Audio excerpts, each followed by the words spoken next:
आप लाइव सुन रहे हैं। तो प्यारे बच्चों, अब सुनिए भैया से।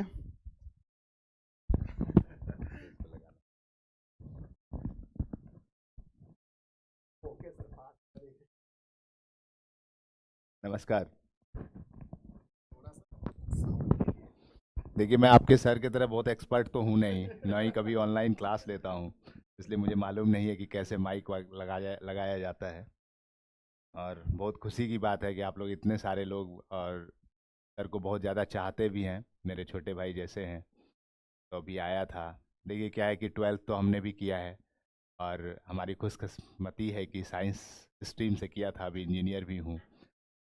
पर हर जीवन में ना एक ऐसा मोड़ आता है जिसमें लोगों को लगने लगता है कि पता नहीं क्या होने वाला है।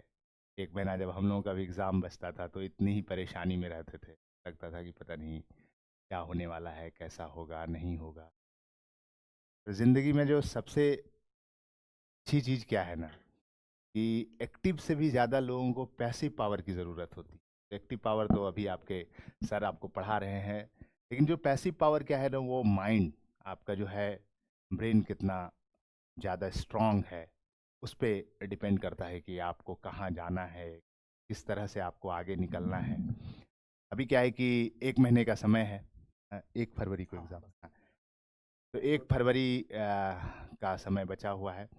तो कुछ चीज़ें मैं मतलब बोल देता हूँ अपनी तरफ से। वैसे मैं सच बताता हूँ कि आजकल के बच्चे सच में बहुत टैलेंटेड होते हैं। हम लोग जब आपकी उम्र के रहे होंगे तो इतने टैलेंटेड नहीं रहे होंगे, ये मैं पूरी गंभीरता के साथ कह रहा हूँ।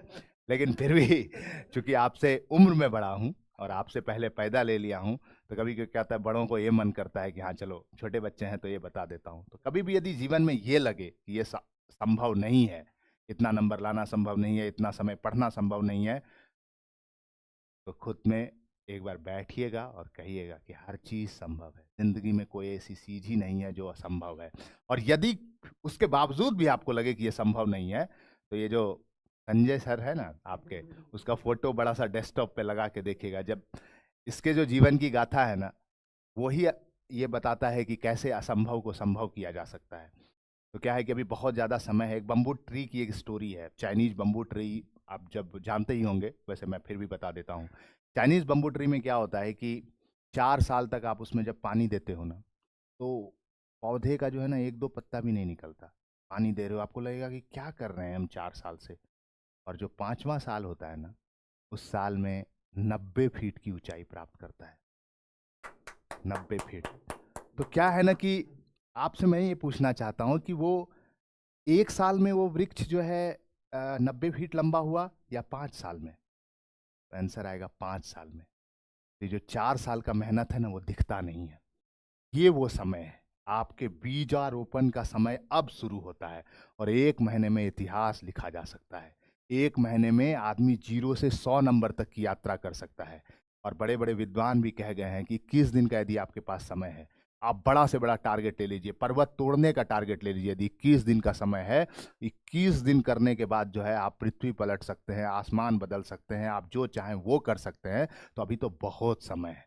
और आपको बताता हूँ एक चीज़, कि 1 साल का कोई भी कोर्स जिसने भी डिजाइन किया है, जब भी डिजाइन किया है, वो 1 साल का कभी नहीं होता। आपके जितने इंटेलिजेंट सर लोग हैं, इन लोगों से पूछिए कि यदि आज के डेट में वो बैठ जाएंगे तो 1 साल में निश्चित रूप से जो है 1 साल का सिलेबस जो है 1 महीने में ख़त्म कर सकते हैं। तो यदि आपने आज तक कुछ भी नहीं किया है, फिर भी मैं आपको गारंटी देता हूँ, यदि आज से आपने पढ़ना शुरू कर दिया, तो आज से आप जो है 1 महीने में बिल्कुल अपना पूरा पूरा परिवर्तन कर सकते हैं। पूरा, कहते हैं ना कि फर्श से लेकर आसमान तक की यात्रा तय की जा सकती है।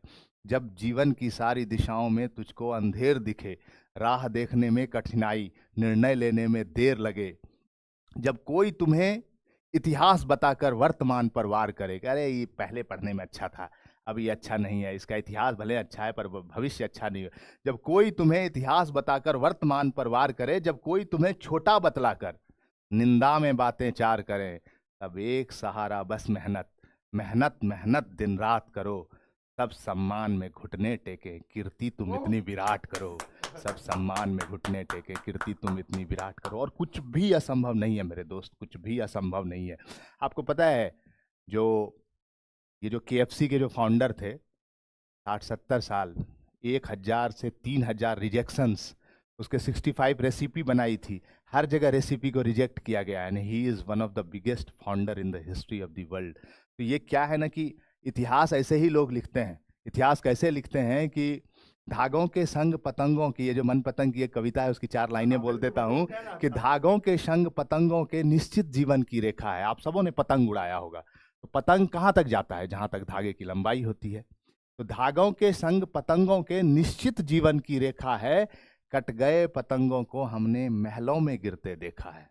महल में वही लोग जाते हैं जो लोग अपनी लंबाई को ऊंचा करते हैं, बढ़ाते हैं। तो आप आज से जितने भी घंटे आपके पास हैं, 24 घंटे, उसमें से वो घंटे निकालिए जो आपको बर्बाद करना है, बाकी सारे घंटे पढ़ाई में लगाना है।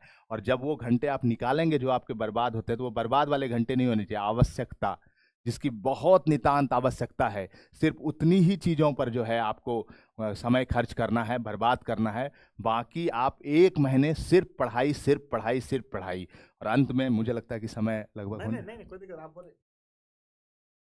और मैं आपको बताता हूँ कि क्या है कि 2 पौधे थे। मैं अभी आज एक स्टोरी सुनाता हूँ, छोटी सी स्टोरी है। 2 पौधे थे, एक पौधा बहुत दयालु था और एक पौधा थोड़ा स्वार्थी था। अभी आपके पास समय है, क्या आप समझिएगा कि आपको कौन सा पौधा होना है। मैं आपको बताता हूँ, 2 पौधे थे, एक बहुत दयालु था और एक थोड़ा कम दयालु था, स्वार्थी था। तो जो बहुत दयालु पौधा था ना, जब वो इतना बड़ा हुआ तो उसके नीचे से एक चींटी जा रही थी। उसने अपनी एक शाखा बढ़ा दी और चींटी को छांव दे दिया। फिर थोड़ा और बड़ा हुआ, 2-4 छांव। जो भी चींटी, कीड़ा कोई भी जाता था, वो इतना ज़्यादा दयालु था कि अपनी शाखाओं को बढ़ाते रहा।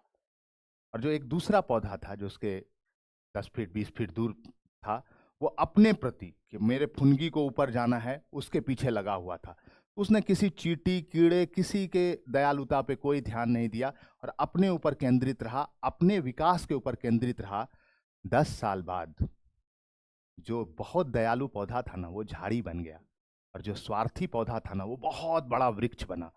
तो जो वृक्ष बना ना, उसके नीचे 100 लोग आराम कर रहे थे, और जो झाड़ी बचा वही कुछ कीड़े मकोड़ों की ही सेवा कर रहा। तो अभी जो आपका समय है, मैं ये नहीं कहता, मैं दयालु होना बुराई नहीं है, लेकिन सही समय पे सही चीज होना बहुत बड़ी कला है। और अभी जो आपका समय है, अपने प्रति समर्पित होने का कला है, स्वयं से स्वयं का निर्माण करना है। और जो है मतलब मैं आपके संजय सर को जो है हमेशा कर्ण की उपाधि देता हूँ। और कर्ण की उपाधि क्यों देता हूँ कि पत्थर पर गिरते बीज कई पानी की आस तड़पते हैं। पत्थर पर कभी आपने बीज को पनपते देखा है? और नहीं देखा है तो आप निकल के देखिएगा, बहुत सारे बीज, बरगद के बीज पत्थर पे पनपते। तो पत्थर पर गिरते बीज कई पानी की आस तड़पते हैं, और कई बीज बनने को वृक्ष उस गर्म शिला पर तपते हैं। पत्थर से लड़ता खुद के लिए, फिर पर्ण निकलता है। जो पत्ता है ना, पत्थर से लड़कर बीज अपने लिए जो है वो नमी निकालता है उस पत्थर से। तो पत्थर से लड़ता खुद के लिए, फिर पर्ण निकलता है। ऐसे जो खुद को लड़ा सके, फिर कर्ण निकलता है। यदि आपको इतिहास बनाना है, यदि आपको आकाश के ऊपर स्वर्णाक्षरों में अपना नाम लिखना है, यदि आपके गल